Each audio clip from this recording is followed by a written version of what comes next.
C'est parti. Bonjour à tous, bienvenue sur la chaîne. Aujourd'hui on se retrouve pour parler un petit peu plus en détail d'une réplique qu'on a mentionnée la dernière fois quand on parlait de notre gamme constante de répliques sur la base AR15.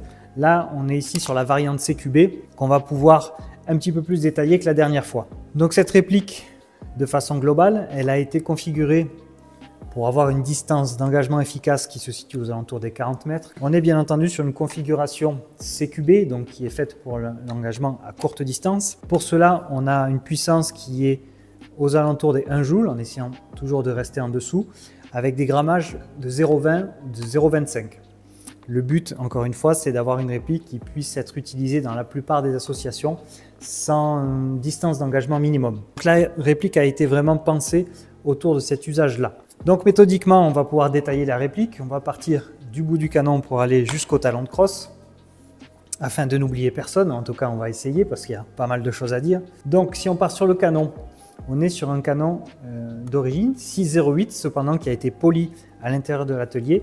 Et pour celui-ci, qui est d'une taille de 210 mm, donc une longueur relativement courte, mais encore une fois, dans cette optique de CQB, quelque chose qui est entièrement suffisant.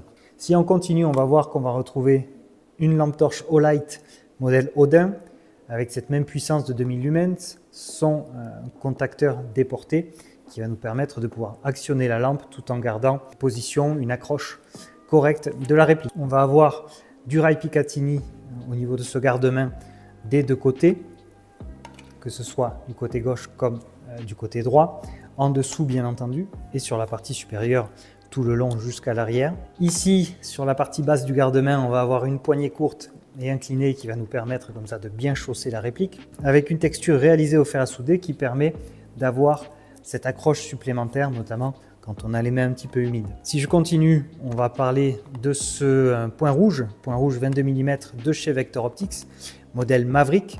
Vector Optics, j'en ai déjà parlé la dernière fois, mais brièvement pour en reparler, c'est une marque qui réalise des optiques qui sont faits pour les armes à feu. C'est une marque entrée de gamme pour les armes à feu, mais qui du coup va avoir une qualité supérieure pour nous, pour l'utilisation airsoft, notamment sur les AEG comme ceci. On ne va pas avoir le recul d'un GBB, mais c'est néanmoins important d'avoir une réplique comme ça qui soit durable et qualitative. Une fois que l'on a parlé du point rouge, on peut passer sur l'interne avec, comme à notre habitude sur les répliques de type AR15, on va retrouver notre bloc au pop Neptune de chez Begady Pro, avec sa molette de réglage qui permet un réglage à la fois précis du hop-up, mais aussi de se rappeler du réglage adéquat et donc de pouvoir remettre à zéro notre hop-up en fin de partie afin de pouvoir préserver le joint qui est à l'intérieur, tout en pouvant retrouver le réglage assez facilement la fois d'après. Ce bloc, il a un autre avantage, c'est d'avoir au niveau du puits de chargement, d'avoir possibilité de le régler en hauteur pour pouvoir s'adapter à plusieurs types de chargeurs, donc ça c'est assez intéressant.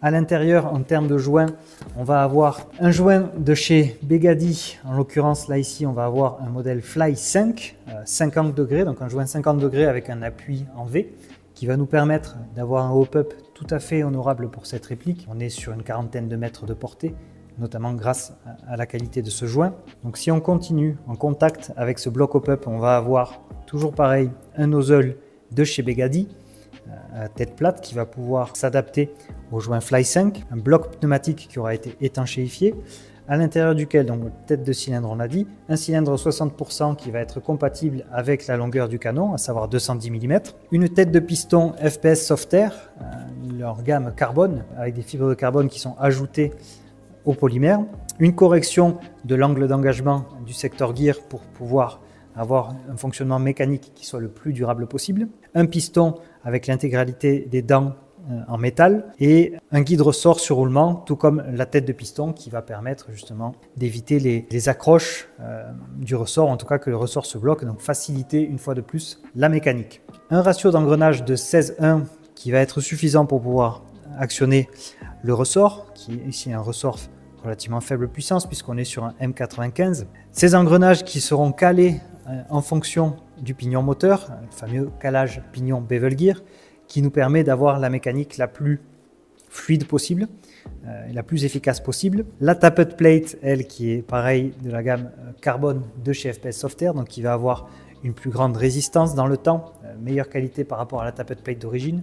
Et pour finir, pour chapeauter un petit peu tout ça, on va bien entendu retrouver un MOSFET. En l'occurrence, on est sur le modèle Aster de chez Gate qui va nous permettre de configurer les paramètres de la réplique pour correspondre à ce besoin de CQB, notamment la course de queue de détente. On va pouvoir éventuellement faire programmer les modes de tir si jamais on veut quand même avoir du burst, même si souvent on est bien limité en semi, on peut éventuellement la bloquer en semi. Ce genre de choses peut toujours, si c'est nécessaire, contrôler la cadence de tir.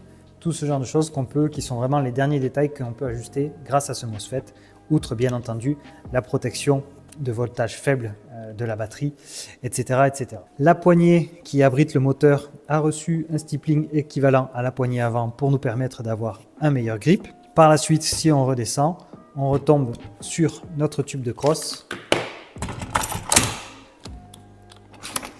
avec la possibilité, dans ce modèle-là, de pouvoir stocker des batteries de grande capacité grâce aux 2 compartiments situés ici, plus le tube de crosse, où on peut ainsi mettre des batteries avec des ampérages assez importants, 2400 voire plus, si jamais on est par exemple sur des modèles de batteries en lithium-ion.